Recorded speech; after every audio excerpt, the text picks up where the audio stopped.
There are still chairs in the front if anybody wants them. I just wanted to point that out. Thank you, Sister Chris. I'm Frank He's probably gonna Bowles, have to have a dental and soon. it's 7 o'clock, so we front should probably teeth are start looking this thing for the pretty. poor people online so that they don't sit So there and sad. stare at their computers. I'm doing my own introduction. I'll just say very briefly, what are my credentials for doing local history? Well, two things. I spent 30 years as director of the Clark Library, and lots of people did local history, so I talked to them.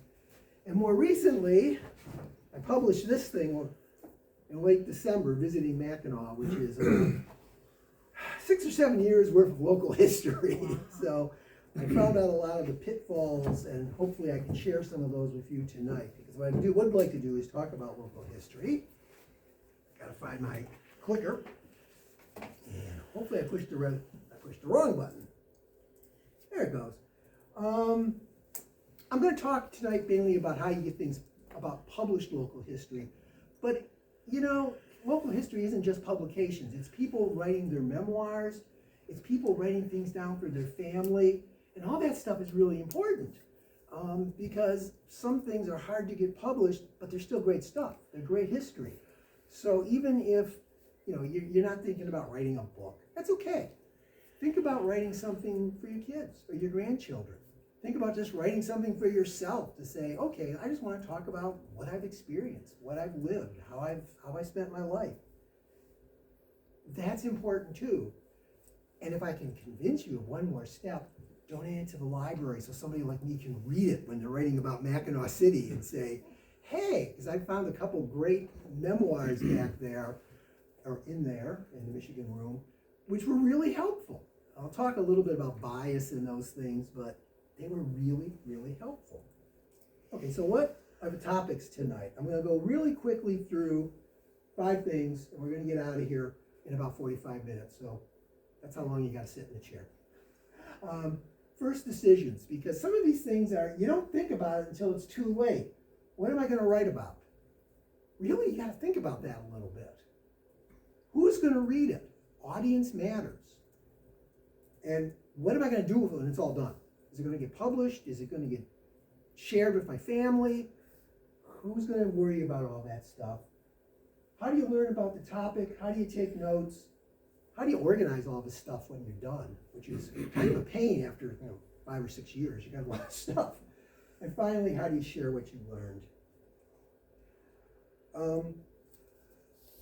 This is more concept than reality. I have to tell you, reality gets messy because all this stuff kind of blends together. So I'm kind of nicely boxing it up in the nice, neat packages. It's not always that neat, but it's easier to talk about it that way. All right. Let me see if I can push the right button. Well, what are you going to write about? It can be anything. It can be the community. It can be some part of the community. It could be a group of people in the community. I've seen local histories that say the Swedes of Sheboygan, or the Albanians of Detroit or Hamtramck. It can be a subgroup of the community. It could be an institution, businesses, a church, or churches, or the public schools. An ongoing community event. I hate to bring it up because it's so controversial right now, but the pageant here in Mackinaw City has a long history. And it's obviously in transition at this point. So is that a break point to write a history? Talk about, well, here's how we got to here. It's a good topic. You can do a history of, that topic may change over time as well. This thing started out as a history of tourism in Michigan. And I started looking at stuff, and after about 6 months of reading said, I can't handle that. It's too big. I don't know what to do with that mess. And so then I began to say, well, what can I get? Straits of Mackinaw. I can get my arms around the Straits of Mackinaw. Okay, I'll do Straits of Mackinaw. That may happen to anybody who's writing this kind of stuff. You may discover that you bit off more than you can chew. You can't find the information you need. Whatever it is, it's okay to change your topic as you go along, because that'll probably happen to you. It's predictable. The next thing we might want to, it's going to go like that, okay. The other thing you need to think about is the audience. Who's going to read this thing?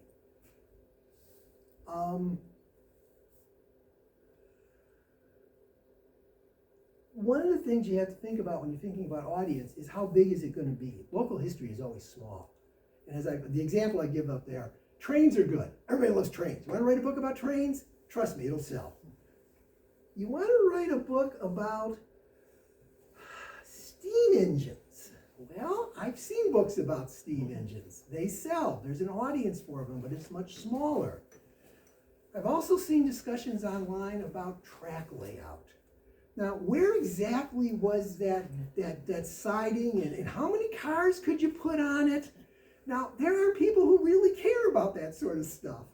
Good luck publishing a book about it, because there's not that many people who care about it, but they're there. So you really have to think about your audience. I am going to give you a warning. Standard genealogy generally doesn't sell. I mean, I can tell you from a long time sitting on reference desk in a library, there's always some nice person who comes up and says, I gotta tell you about my grandmother. And they go on for about 25 or 30 minutes about grandma. Now, grandma was a dear lady. You know, probably was a really sweet person, but she's not my grandma. I don't really care that much about her, that grandma. Genealogy is a tough sell. For your own family, it's a great thing to do, and you should do it if that's what you think you're interested in. But don't expect to get anybody to publish it, because it is a very hard sell to publish. People tend to say, so who cares other than your family about your family? And that's a tough question to answer. I had the same problem with the book I just published. The reviewers came back and read the draft, and said, this is really interesting. Who are you writing for? Are you writing for a bunch of academics? In which case, you don't have nearly enough literature in there, the historical literature about tourism. Are you writing for a general audience? Which, maybe that's not so bad for a general audience, because you don't have to impress them with all the academic stuff. I opted for the general audience. It was easier to do my rewrites. But you do have to think about your audience. Who's going to read the book? Who's going to read the article? Who in your family is going to pick it up, and what do they care about? You've got to think about that.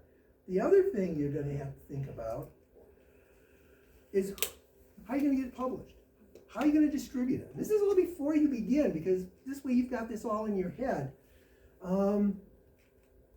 Traditionally, when we're talking about publishers, we're talking about paper, although more and more things are going online.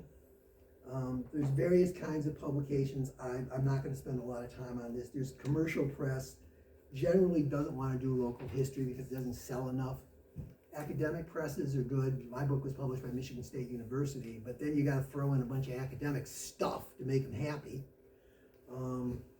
There are small specialty presses. Arcadia, for example, is a small press from South Carolina which specializes in picture books, postcard books in particular. They make money out of it. Now, they've got a very rigid format. You get 128 pages. End of discussion. You cannot have 126 pages. You cannot have 130 pages. You can have 128 pages, because that's what runs off their presses all the time. But, they do some really nice stuff. There's self-publishing, which is fine, but you're going to have to pay for it out of your own pocket. There are people I know who have self-published and actually broke even at it by hawking their book to various local community, getting it sold to local bookstores, selling it at local events, that sort of thing. It's a tough way to make a book, but you can do it, but it's a tough way to break even. Generally, if you're going to self-publish, assume you're going to lose money, and that's just fine. You're doing this because you love it. And I have to tell you, even if you publish with somebody like MSU Press, I published a book with them 7 years ago now, and the joke between myself and my wife is I think my royalties amounted to 2 really nice dinners out. That was after about 5 years of research.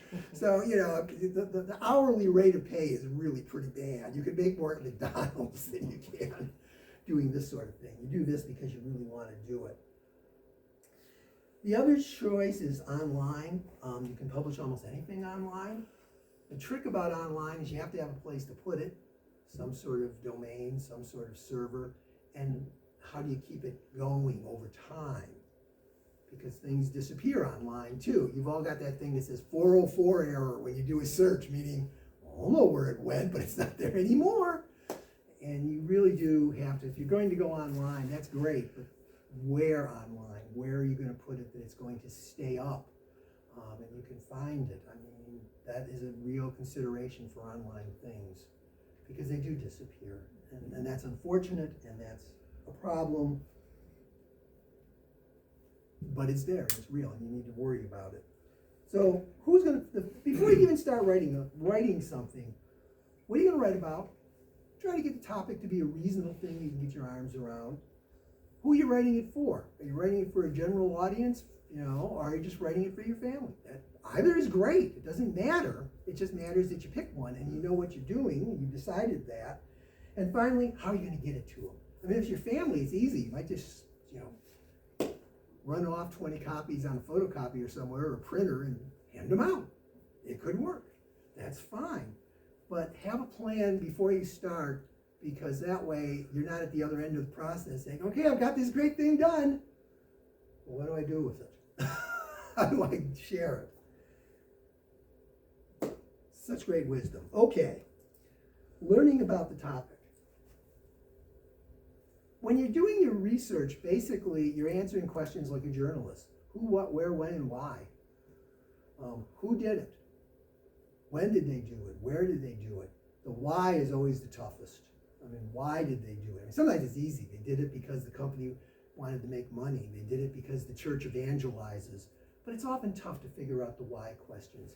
When you say, why did somebody settle in Mackinaw City? What led them to say here and not go say Sheboygan or Carp Lake or St. Ignace? Why here?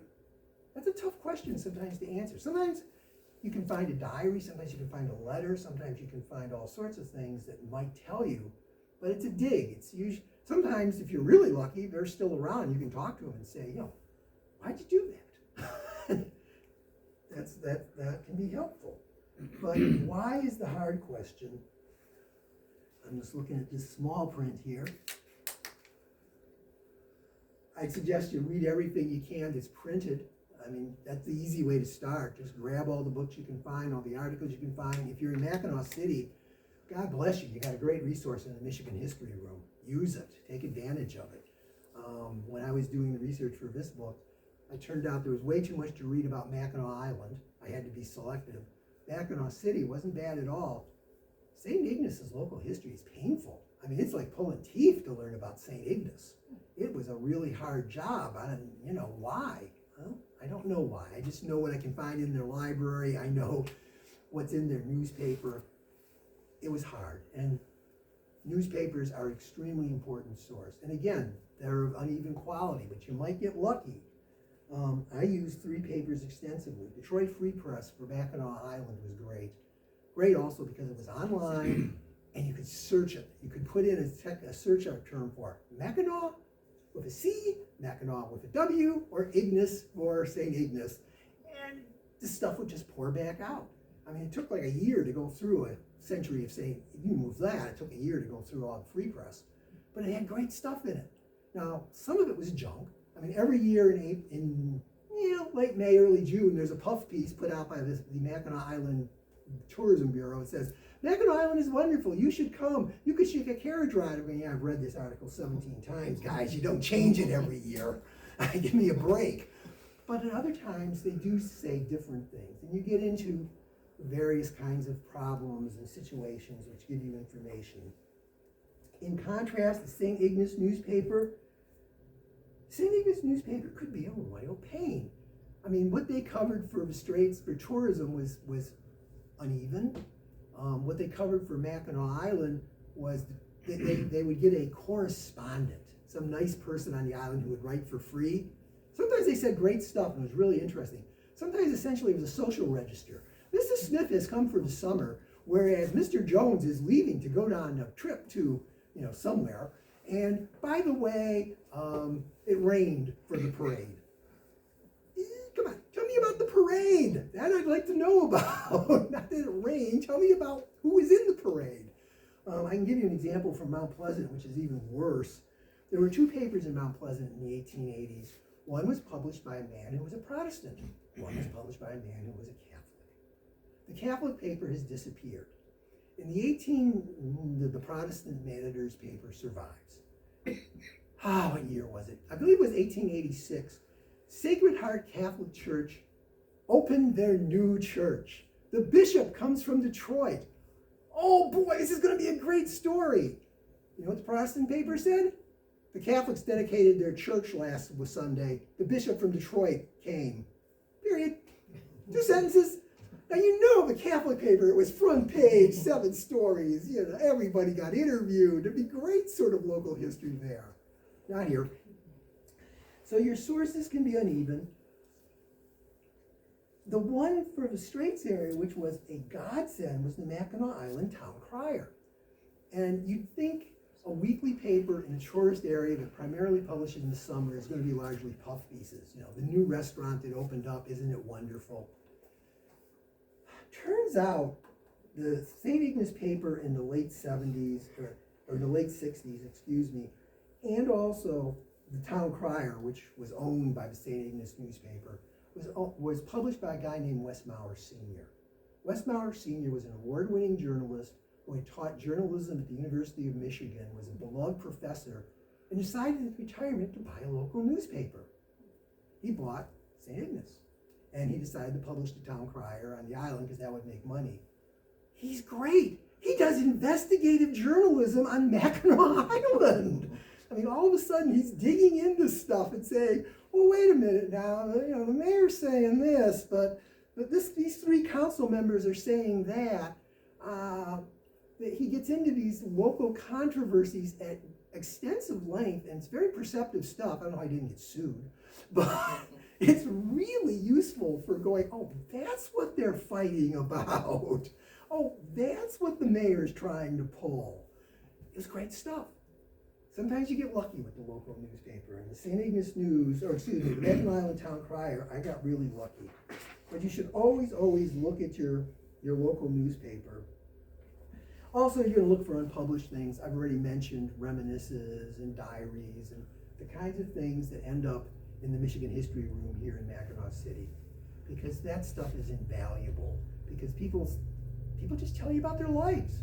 They tell you what it was like to work in the railroad station in the 1920s in Mackinaw City. They'll talk about a restaurant. They'll talk about how they got here. There's a wonderful piece, which I'm trying to remember where I found it right now, but it was in there, talking about how Audis got opened and how they came here and why they came here and who recruited them to come here. And I'm like, oh, this is cool. Yeah, this is good stuff. All of a sudden, I'm finding great local history. There's also oral histories and interviews. Those are valuable, but I'm going to give you a word of warning about oral histories and interviews. They aren't neutral. People have a point of view. People have opinions. Newspaper reporters and editors have opinions. The St. Ignace News was notorious in the 1920s for cheerleading for local organizations. Everybody should organize and get together. It's all going to go forward great. These were all about rebuilding Fort Dubois in the 1930s, the old French fort. Somewhere about 6 weeks later, they say, the Lions Club has announced that due to lack of public support, they will not be rebuilding the fort. You know, so much for the big public push. Unpublished material is very personal, and interviews are great, but the person has to have a good memory and be honest. I'll give you an example. This comes from when I was working, actually, before I came to the Clark Library. I worked at the Bentley Library, Historical Library in Ann Arbor at the University of Michigan. And this is how things can happen in a family. This is a friend of mine came to the break room one day, and he is laughing his head off. He said, I just got the best reference call ever. I said, well, what happened? He said, well, this guy calls up. And he says, you got to settle a family fight. Okay. Well, what's the family fight? We have to know if our great somebody or other was a colonel or a major at the Battle of Gettysburg. Okay, well, what regiment was he in? And the guy knows the regiment, which is good, because often they don't know anything. They just think we're supposed to magic it up out of nowhere. And so the person pulls, the reference person pulls the regimental history, and the person at the other end of the phone says, so he's there, right? He goes, oh yeah, he's in the index, which is also good because often they're not in the index because they've got the wrong regiment, but okay. Looks it up, he says, okay, so colonel or major, which is it? Well, says he was corporal. Corporal? Well, he was at Gettysburg, right? Well, says he went AWOL kind of at the first, very early in the summer, didn't come back to September, so probably not. Would you like a photocopy of these pages? Click. Families can build up things in the telling of the story. This is a pretty extreme example, but it's a great one for, you gotta be kidding. They promoted this guy from corporal to colonel. I mean, from the family's version, he saved the Union, you know. I mean, the reality was he wasn't even there. He was back at the family farm, probably planning. You do have to be careful of oral histories. On the other hand, they can give you great information. I mean, one of the things that puzzled me about, in 1932, well, the end of the 31 season, the Grand Hotel went into voluntary bankruptcy. The Grand Hotel had been running this very large, very successful gambling casino. They were making money hands over fist in the 20s at gambling. The hotel goes into receivership. In 1933, it's sold at a court auction. There's only one bidder. He gets it for a song. And I'm going, where's the gambling money going? Well, it turns out there's an oral history sitting over at the park, the Mackinaw Island State Park Library, done with Otto Lang. Otto Lang was the longtime manager and part owner of Arnold Lines. He was there from the 20s to the 70s, and he happened to be the court-appointed receiver for the hotel. And Otto says, well, in his oral history, there was a public agreement. I mean, you know, there's a judge, but you can't exactly put in the paper you're giving to the judge, and here's how we're distributing the gambling money in the future. That's probably not going to work with a judge. So they cut a deal. And the deal was, there were three people involved. One guy would get $10,000 a year for 10 years. The rest of the money would be split 50-50 between I wrote Blanchard here, and it's not Blanchard, between W. Stewart Woodville, who had bought the hotel, and the Ballard family, which had owned the hotel from about 1919 until it went bankrupt in 1931, at the end of the 31 season. It's a great story, but why did I believe it? Well, one, Otto was the receiver. He's the right guy to know the right information. But the other thing is, I go digging into the local newspapers.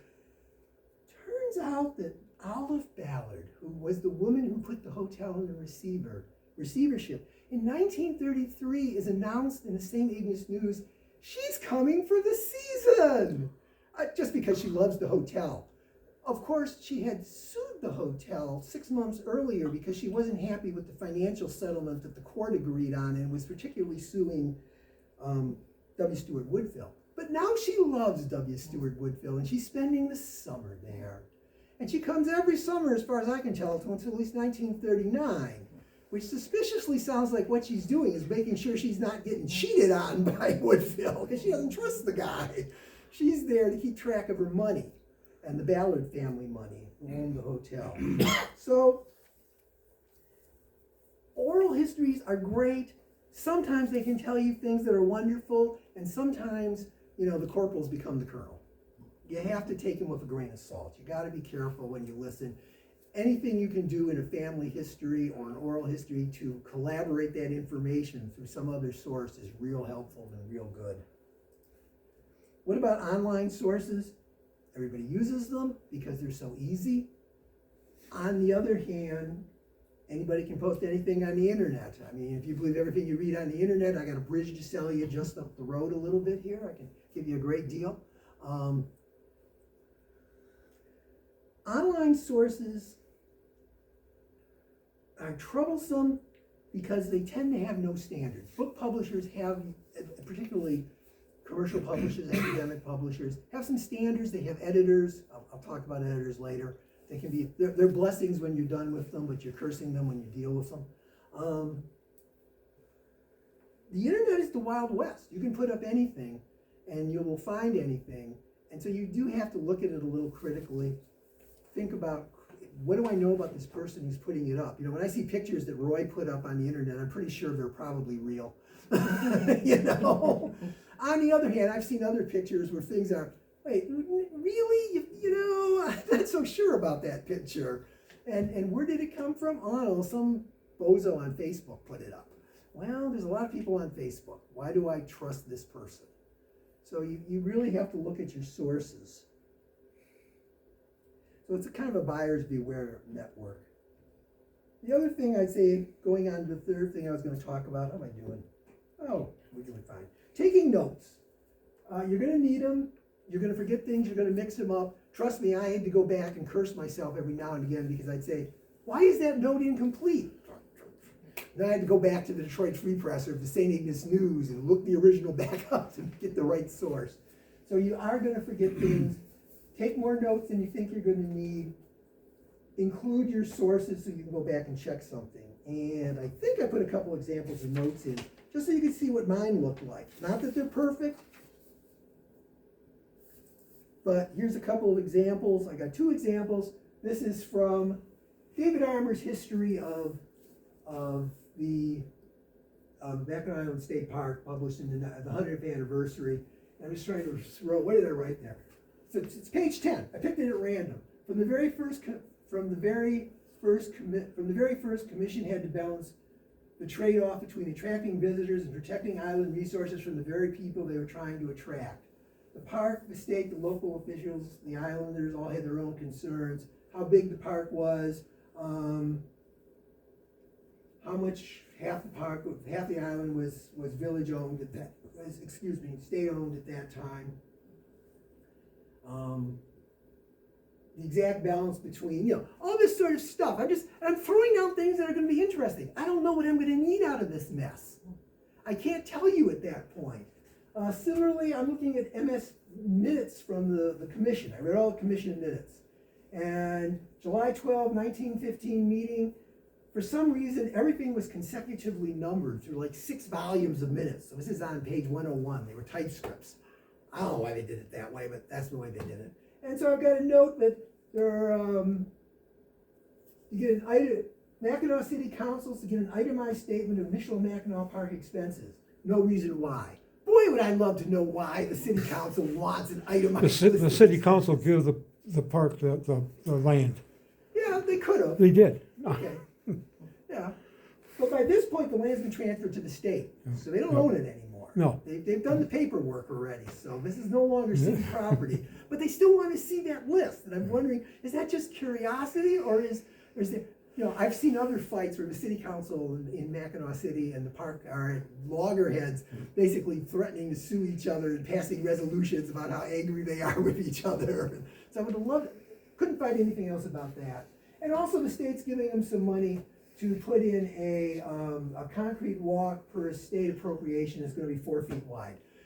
That's interesting because for the first 10 years or so, 9 years, the state refused to give the park commission any money. Fund it yourself somehow magically. So suddenly the state is throwing money in and the park commission is spending it, some of it, on Mackinaw City, which is interesting because, to be honest, in this period, the park in Mackinaw City is the poor sister of the park on the island. Probably still is. But yeah. This is another example, just some more notes. Republican News, St. Ignace. This is actually where I began to pick up the thing from about Olive Ballard. She's staying at the hotel. The page 1 on January, she's suing to get a final dividend because she doesn't like it. It ends up in circuit court, gets settled there. But in July, she's suddenly coming to spend the summer, to be the guest of the Grand. Interesting, she's not paying. She's the guest. As late as September 1939, I find another reference. Mrs. Ballard is leaving for the season. She spent the summer. there's a second corollary to this. When do you stop looking? Because you can look forever.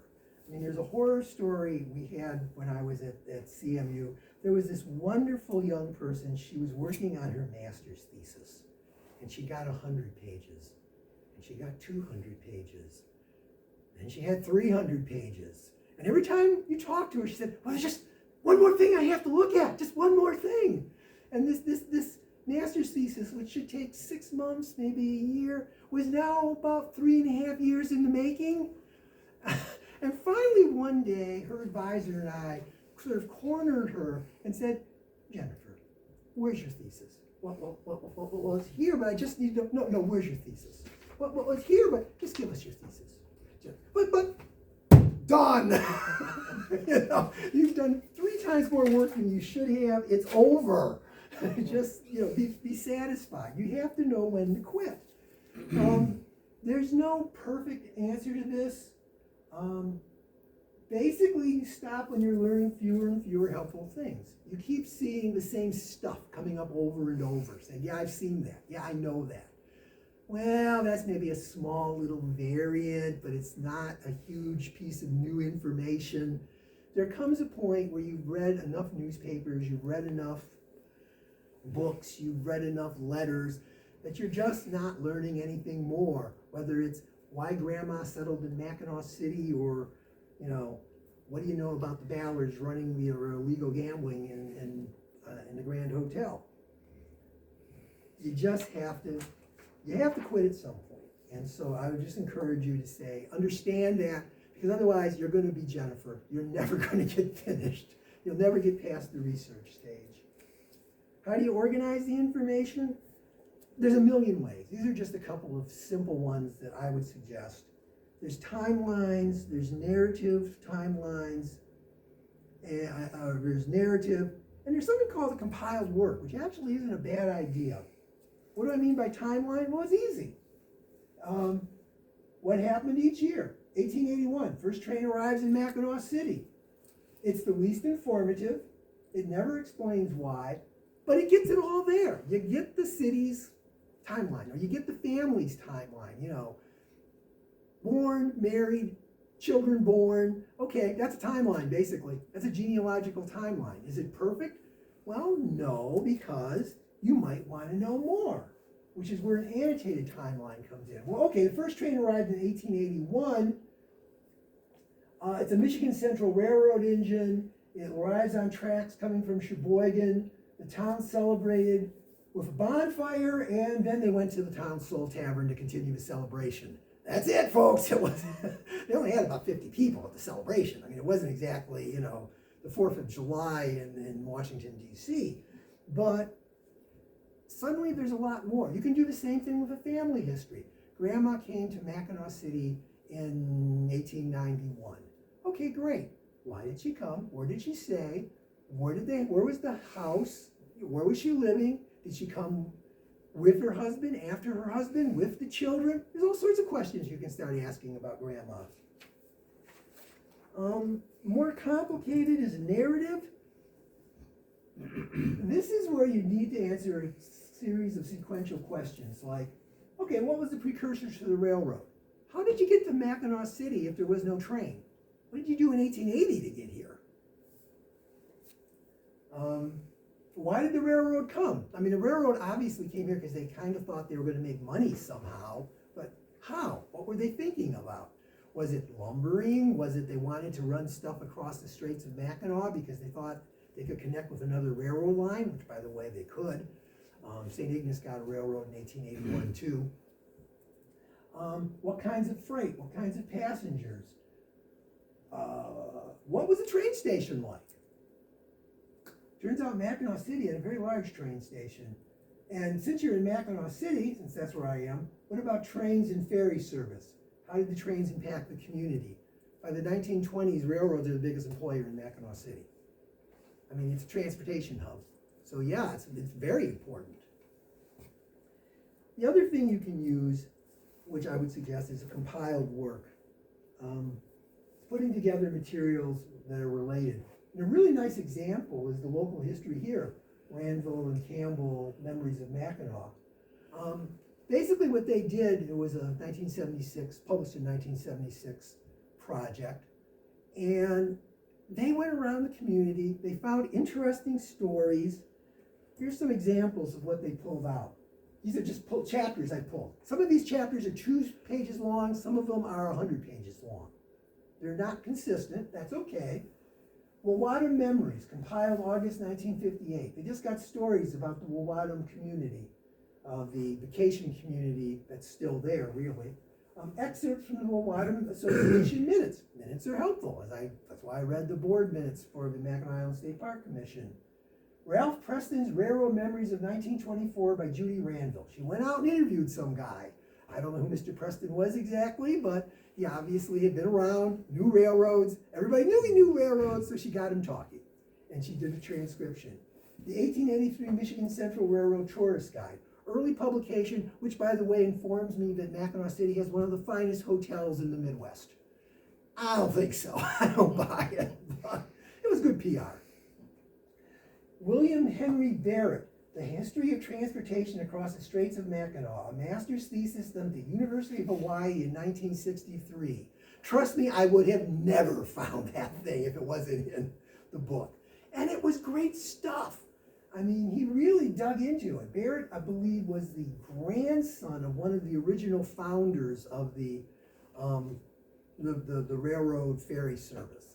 So he had a family interest in it. But his family had moved out to Hawaii, but I don't know how he convinced an advisor in Hawaii to make this his thesis, but doesn't matter, he did. And he got it finished. And the one you can't read is Mackinaw in the Old Days, and it's a reminiscence by Leona Brown, I believe.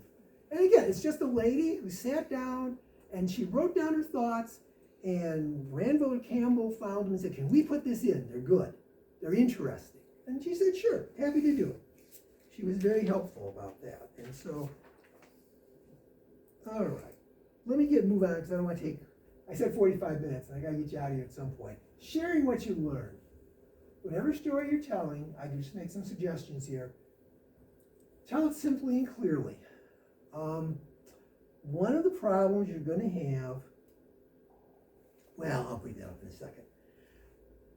I would say everybody you read is going to tell you to do an outline.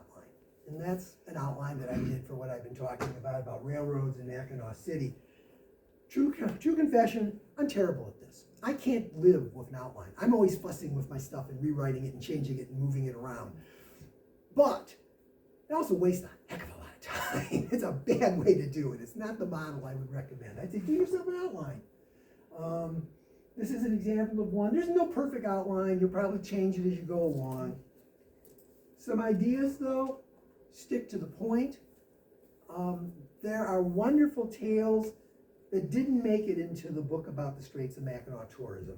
I mean, I had at one point probably 15 pages about the early development of the highway system in Michigan, because automobiles transformed tourism in Mackinac City, but they had to get here. And they got here through this really complicated process because in 1900, the state of Michigan didn't have a highway bureau. The state of Michigan had nothing to do with highways. Highways were a county concern. You county guys do roads, except county roads tended to go from the outskirts of the county to the county seat. They didn't connect, which meant getting from, say, Chicago to Mackinaw City around Lake Michigan, it was a nightmare. It was just almost impossible. In fact, the state of Michigan in about 1905 publishes they get a highway bureau in 1903, and the highway bureau in 05 says, people who have tried to take that drive have found it extremely difficult and don't do it again. We have to build better roads. Getting there is this endless fight with the county commissions, the state is saying, well, what if we pay half for a road that connects between two counties? And the commissioners are saying, why do we want to pay half? Well, let me get this straight. You want a road that goes between Chicago and Mackinaw City, and these people are going to go whizzing through our town. I mean, we're talking gravel roads here, okay, not even pavement. But they're not actually stopping in our county. So what's in it for our taxpayers? Well, it'd be a good thing for the state. Yeah, that's nice, but we don't get elected by the state. We get elected by the people. Here, what's in it for our taxpayers? Eventually, about 1924, the state just says, we're going to pay for all trunk lines, thank you very much. You know, that's going to solve the problem. The state's going to take the burden. But it takes them 20 years to get there, and it's a really interesting story, except in the end I said, okay, I'm already at 300 pages, something's got to go, and basically I just have to say, and the highways were built and the people came. You don't have to know how the highways got built to tell my story. And you run into that over and over and over. You run into great stories that don't fit your topic. And so you do have to ask the question, what does it matter? Stick to the point. And I say that more quickly, more briefly. I'd also tell you nobody gets it right the first time. You're going to write and rewrite. I would also tell you to find someone to read who will comment honestly. Find yourself a reader. And I'm going to tell you something. I used to do grant workshops for people, and I'd say, the person who you want is not the person who kind of reads it overnight and says, oh man, this is the greatest thing you ever wrote. You're sure to get the money. They're not helping you. The person you want is the one who says, you know, on page 5 you say this, but on page 9 you say that. You can't have them both. You're contradicting yourself. What are you going to do? And you're going to say, they should understand it. No, they didn't get it. Don't shoot the messenger. You screwed up the writing. Fix it. You know, I used to tell people in grants workshops, when you get your grant rejected, and most grants get rejected, at least the first time, you get 1 day to be totally self-indulgent. You know, those stupid reviewers didn't understand it. Those idiots, wherever they are, who read my grant are fools. They just don't understand how valuable it is. And then the next day, you write the nice letter, or you send the email to the grant agency and say, can I get the reviewer's comments? And you read what the reviewer said, and said, even if you think they're wrong, you say, okay, they didn't get my great wisdom. I'm going to have to say it better. Same thing here. You want the mean-spirited person who's going to tell you, you screwed up, you're contradicting yourself. I don't understand what you're saying on this page. It's I don't know, I just don't get it. You know, I'm sorry, but I don't get it.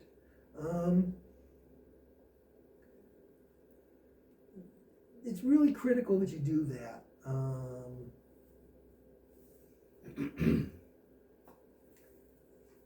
Finally, the other question I say, when to stop writing? Problem is you can always improve your writing. Nobody's that great. But what I would tell you is, once you've gotten through all the substantive changes, you're not saying, oh my God, I got that wrong, I got to rewrite it. Or, you know, if I organize it this way, I put this part first and that part after, it reads a lot better. You're down to, well, should that be a that or a which? Okay, you're done. Time to quit.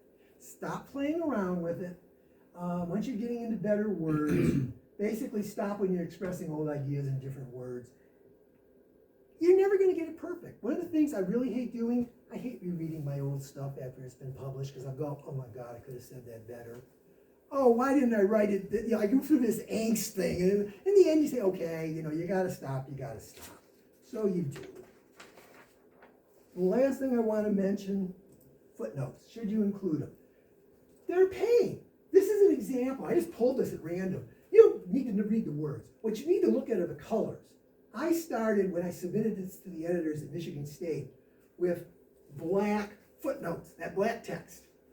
Notice all the other colors as we're working through this thing. And they're saying, no, you got to change this. You got to fix that. That footnote is incorrect. Oh, you idiot, you can't just put Shapiro, Lure of the Woods. You've got to put the full citation because it's the first time you're using it in the chapter. Oh, you missed a footnote there. Steve Brisson gets a whole new complete footnote. Armour, they didn't like the abbreviation 100 years. It had to be 100 years at Mackinaw. And I kept telling them, it's 100 years. I mean, what do you think? Come on, guys. They didn't care. They made me fix it. So you've got, what, 1, 2, 3, 4, maybe 5 colors there from different work-throughs. It's a royal pain.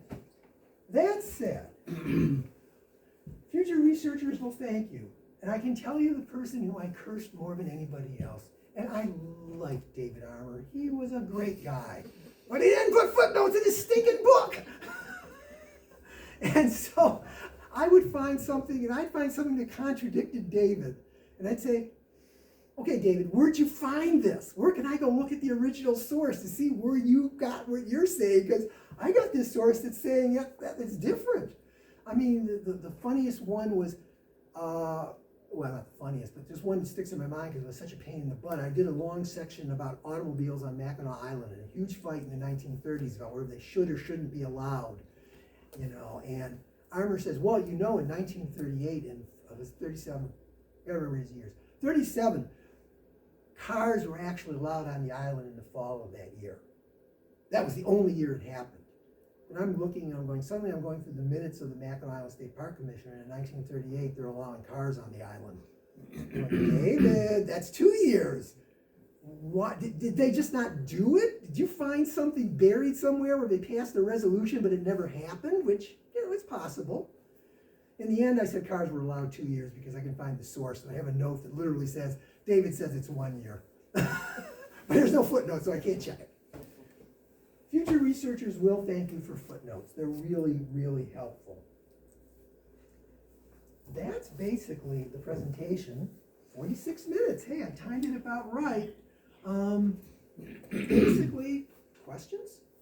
Or do we just eat cookies? Yeah. I like cookies, I but like cookies. we did have a couple of questions Sure. online, and you kind of answered them, but I'm wondering if you could expand just a smidge for the questioner. The first one is, as you collect references, how many is too many, which you did talk about, but when do you cease the research? You cease the research. There's two answers to that. There's the practical one and the philosophical one. The philosophical one is when you think you've seen everything you need to see, which is hard to know the answer to in advance.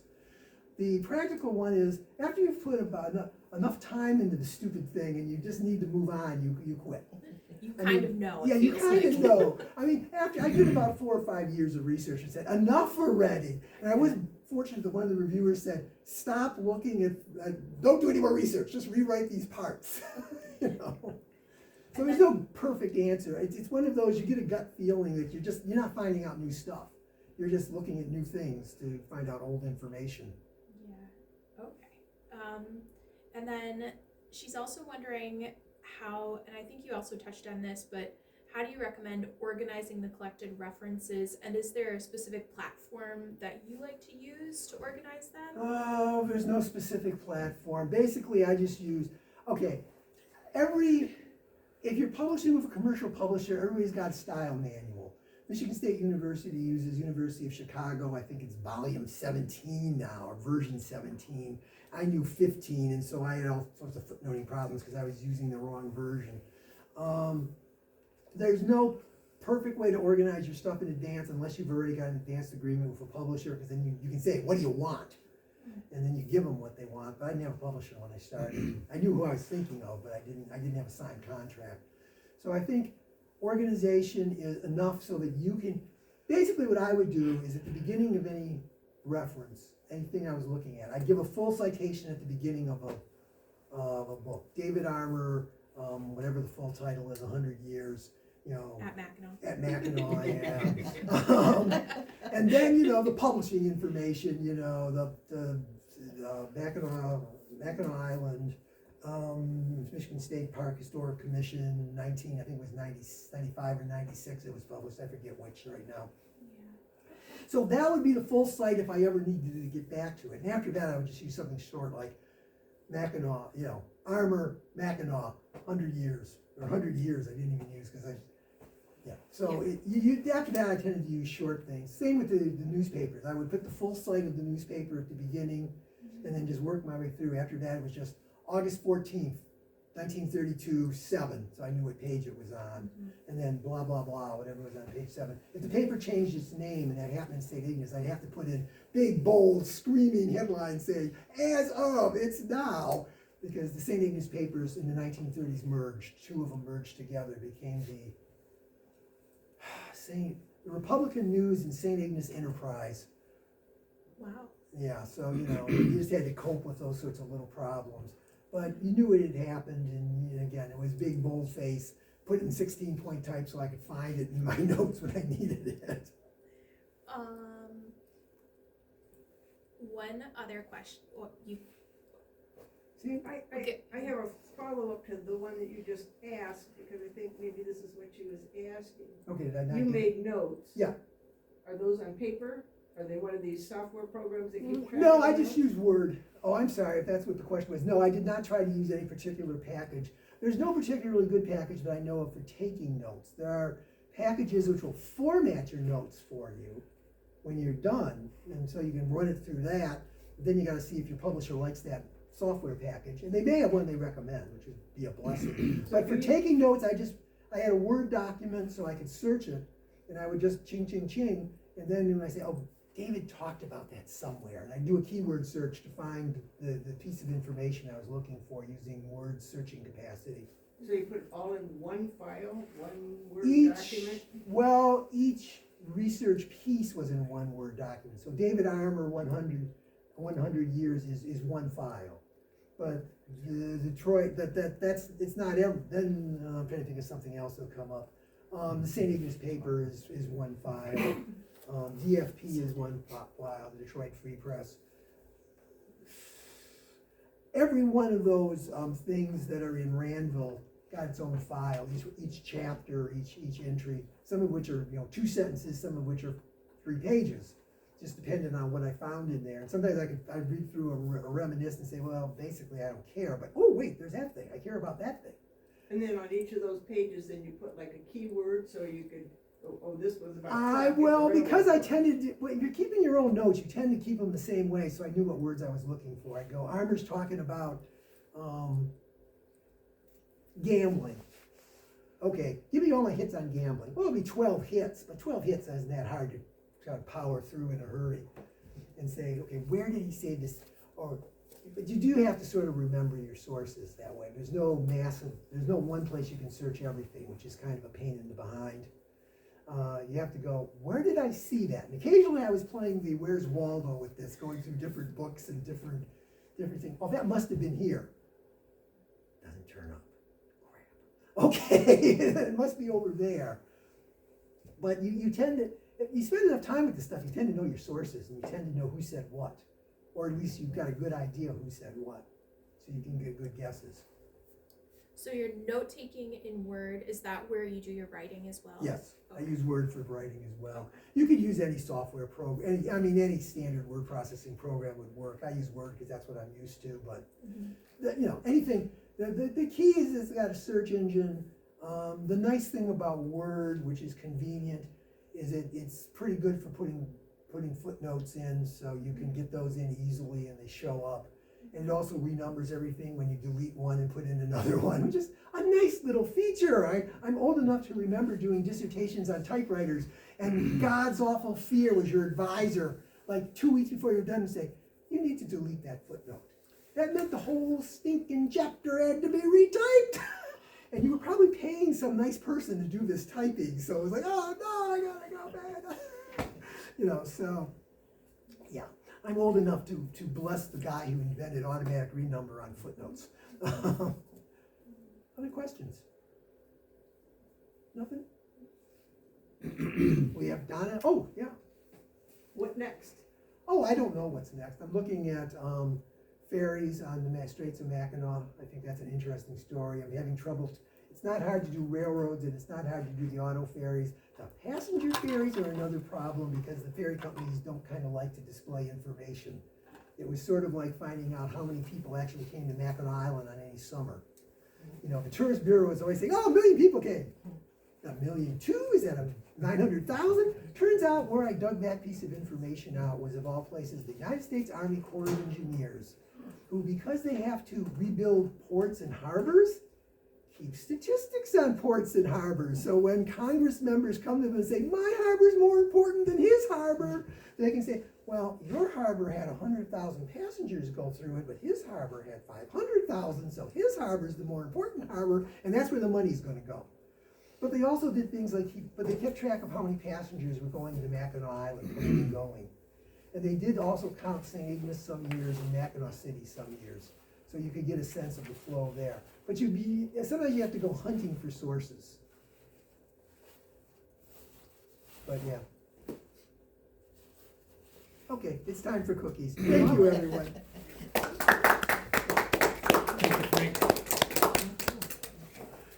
Can I tell you my experience with getting a website?